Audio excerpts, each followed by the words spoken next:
In the heart of Pinerolo, along the picturesque course of the Rio Morano, lies a fascinating history of innovation, passion, and transformation spanning centuries. Today, I will take you on a journey through time to discover the evolution of one of the most representative symbols of Pinerolo's industry, the Türck lace factory.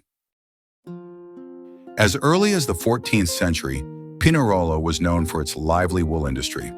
The art of wool, regulated by statutes since 1326, was a pillar of the city's economy.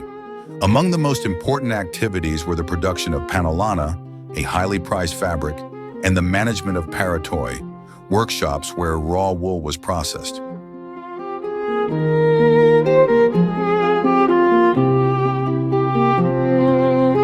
Between the 15th and 16th centuries, documents tell us of at least 2 or 3 sites dedicated to cloth processing.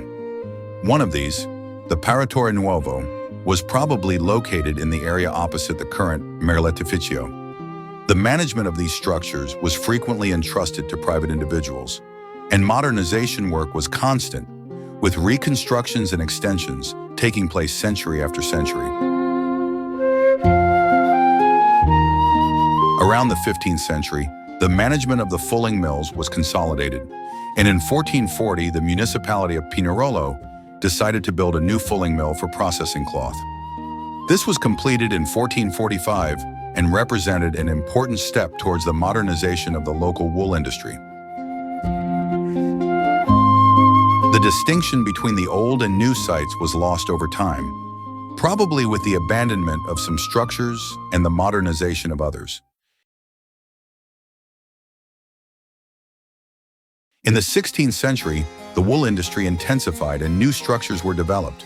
In 1629, Giovanni Napione was commissioned to renovate the only paratore still in operation, which was showing signs of deterioration.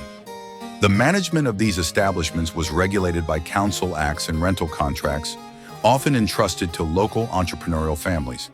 The structures at that time were simple but functional. Large masonry rooms with machinery such as spinning wheels and fulling machines, used for processing wool and producing cloth. Their location near the watercourse was essential, as they harnessed the power of the water to power the mills and fulling machines.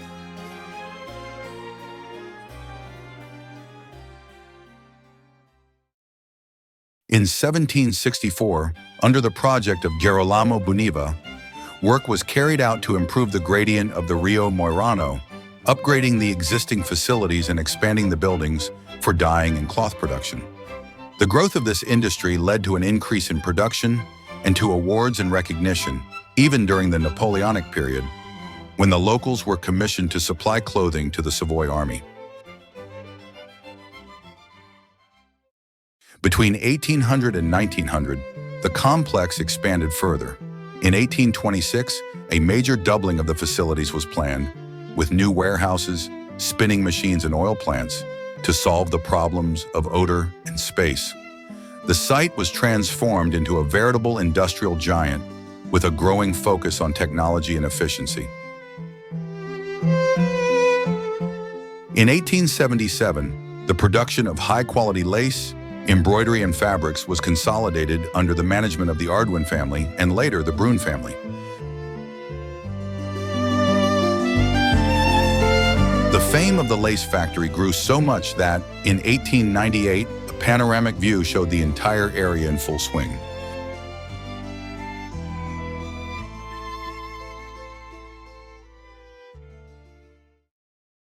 At the beginning of the 20th century, the complex underwent further modernization, integrating hydroelectric turbines and expanding the warehouses.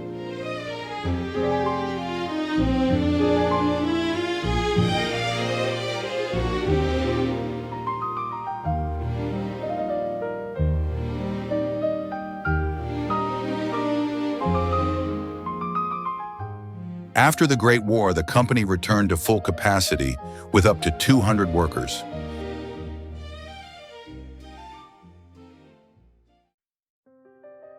However, time was not kind. With the economic crisis and industrial transformations, business began to slow down.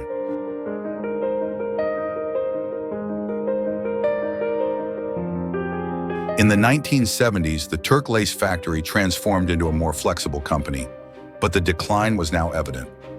In 1977, the company closed down permanently, leaving behind a legacy of abandoned machinery and structures.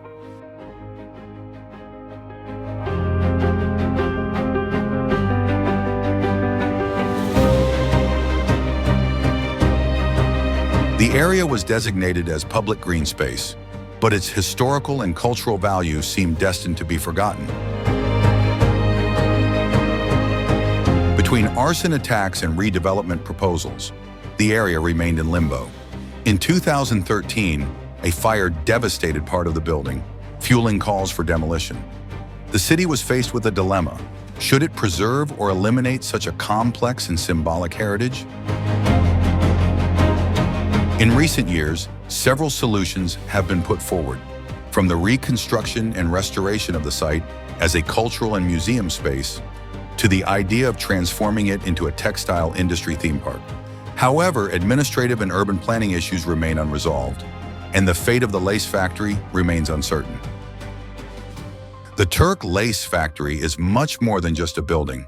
It bears witness to an era of great industrial ferment, ingenuity, and hard work.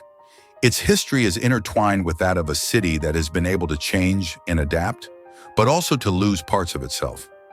Now, the future of this symbol lies in the hands of those who want to enhance it, respecting its memory and past, to build a tomorrow that recognizes its value. Thank you for accompanying us on this journey through time. The history of the Türck lace factory reminds us that every building, every stone, bears the traces of a community and an era, and deserves to be preserved and remembered.